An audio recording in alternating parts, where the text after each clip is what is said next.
తిండే పెడతలేరులా దినాము ఆడోతాన ఈడోతాన food poison అయితేనే ఉన్నది అని అవిటిని దొరకబట్టే పని మీద కమిటీలను వేసిర్రు సర్కారోళ్ళు. అయితే బీఆర్ఎస్ ఏమో వారం రోజులు గురుకులాల బాట కార్యక్రమం పెట్టుకున్నారు.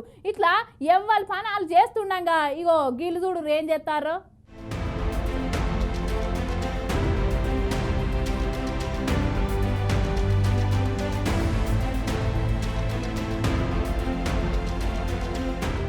రాష్ట్రంలో ఉన్న ఎమ్మెల్యేలు, ఎంపీలు, ఎమ్మెల్సీలు, మంత్రులు, అధికారులు అందరూ గురుకుల బాట పట్టిర్రు. అసలు ఈ గురుకులాలల్లో ఫుడ్ పాయిజన్ ఎందుకు అవుతుంది, దీని వెనుక ఎవరి కుట్ర ఉందో ఇగో మన మంత్రి కొండా సురేఖక్క మొత్తం వివరంగా చెప్పుకొస్తుంది. నుర్రి నెలకు 9 కోట్లు ఇష్టారీతిన ఖర్చు చేయడం జరిగింది.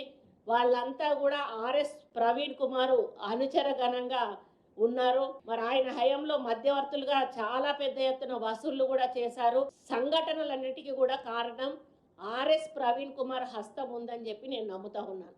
ఎందుకంటే ఆయనకు అన్ని హాస్టల్స్లో కూడా ఆయన అనుచరగణం ఉన్నది. కొంతమంది ఆయన వర్గాలను ఏర్పాటు చేసుకున్నాడు. కావాలని ఇటువంటి ఇష్యూలను క్రియేట్ చేసి ప్రభుత్వాన్ని బద్నాం చేసేటువంటి ఒక ప్రణాళిక ఈయన ద్వారా నడిపిస్తూ ఉన్నారు టీఆర్ఎస్. కేవలం టీఆర్ఎస్ బీఆర్ఎస్ అధికారంలో ఉన్నప్పుడు ప్రవీణ్ దాని సెక్రటరీగా ఉన్నప్పుడు మాత్రం జరిగింది. ఆయన తర్వాత కూడా వీళ్ళు ఎప్పుడు కూడా ఈ గురుకుల పాఠశాలలను పట్టించుకోలేదు. మరి ఒక మాఫియా నడిపాడు ఆ రోజు ఆర్ఎస్ ప్రవీణ్ కుమారు. ఇక వాళ్ళ హయాంలో ఎస్సీ ఎస్టీ మైనారిటీ బాలికల మీద ఎంతో మంది మీద లెక్కలేనంత మంది మీద అత్యాచారాలు, సామూహిక అత్యాచారాలు, హత్యలు జరిగినటువంటి సంఘటనలు చాలా ఉన్నాయి. అగో ఇన్నర్ కదా, దీని వెనుక 100% బీఆర్ఎస్ లో కుట్రే ఉందంట. అందులో ముఖ్యంగా ఆర్ఎస్ ప్రవీణ్ అయితే నేను నమ్ముతున్న ఆయన కుట్రుందని చెప్పేసి పల్లగుద్ది చెప్తుంది. గతంలో గురుకులాలల్లో ఎక్కడెక్కడైతేనే లింకులు ఉన్నాయో వాళ్ళందరితోని మాఫియా నడిపిస్తున్నాడు, కోట్ల రూపాయలు దోపిడీ చేసిర్రు.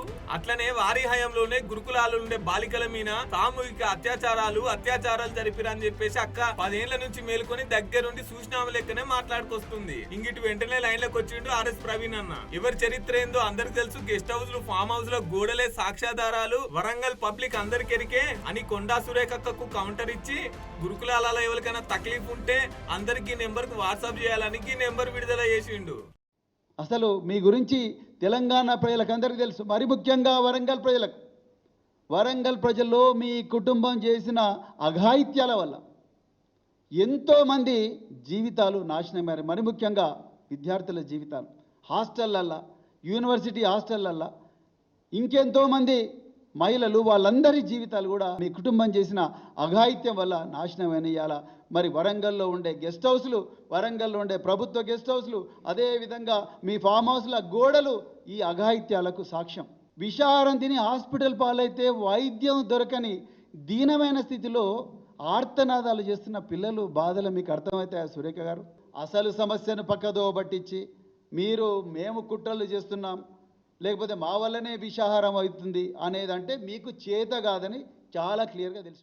ఇలా పంచాయతీ ఇట్లా నడుస్తున్న గురుకులాలల్ల పువ్వనైతే చక్కగా పెడతలేరు. ఒక్కొక్క ఎమ్మెల్యే దగ్గరికి పోయి చూస్తే నమ్మలే నిజాలు బయటకు వస్తున్నాయి. కొండా సురేఖక్క మాట్లాడేది అబద్ధమో నిజమో తేలాలంటే వీళ్ళు ఏర్పాటు చేసిన విచారణ బృందం చెప్పేదాకా వెయిట్ చేయాల్సిందే.